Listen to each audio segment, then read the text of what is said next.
I became educated about veganism. The only reason I wasn't a vegan earlier in life, well, no one taught me about it. It wasn't in my culture. My parents didn't know anything about it. So I had no reason. I just thought vegans were weirdo people that were deficient in calcium and protein, and they were weak and they weren't getting the nutrients they needed. I grew up believing that we needed animal products to survive and that I couldn't without them. Like many of you, I learned to disconnect the life of the animal to the meat on my plate. I remember learning about the animals dying for me, and I was sad when I was a kid, but I was told that that's just the way it is. It's supposed to be like this. So I accepted it and moved on and just got used to it and became desensitized to it. A few years after I was married, I started to have a lot of digestive problems and these really painful episodes in my stomach and my intestines. And I went and saw doctors and GIs, and they just offered me medications for IBS, which was obvious. Yes, my bowels were irritable, but why?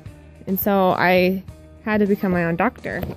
I experimented with various diets, and none of them seemed to be working.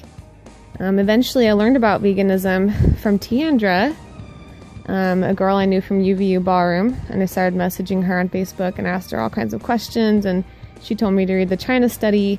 So I went and bought it and just delved right into it, and I couldn't put it down. After reading that book, everything about the health part of it made complete sense.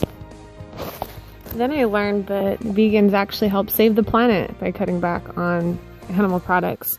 So then it became a win-win situation. It just seemed stupid not to go vegan.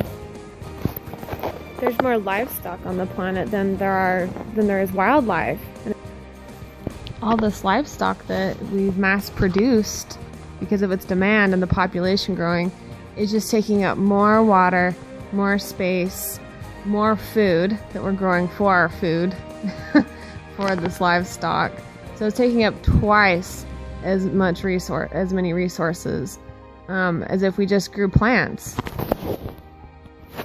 And the third reason I choose vegan is because I'm done supporting these huge industries that are not treating their animals ethically at all.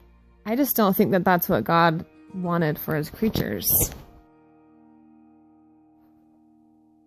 I love my body and I want to take care of it. I want to feel good for a long time.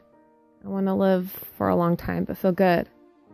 And I love this beautiful earth that we've been given, and I want it to be preserved for a long time. I want my kids to enjoy it and my kids' kids to enjoy it, and to enjoy the wildlife that's getting some more scarce. I want to preserve that, and I think there's no better way than to choose vegan. Thanks for watching and thanks for listening. I still highly recommend you read the China study. If you're not a reader, then watch Forks Over Knives on Netflix. And for sure, check out Cowspiracy on Netflix. It's so good and such valuable information that you'll glean from that. Well, everyone have a good night. See you later.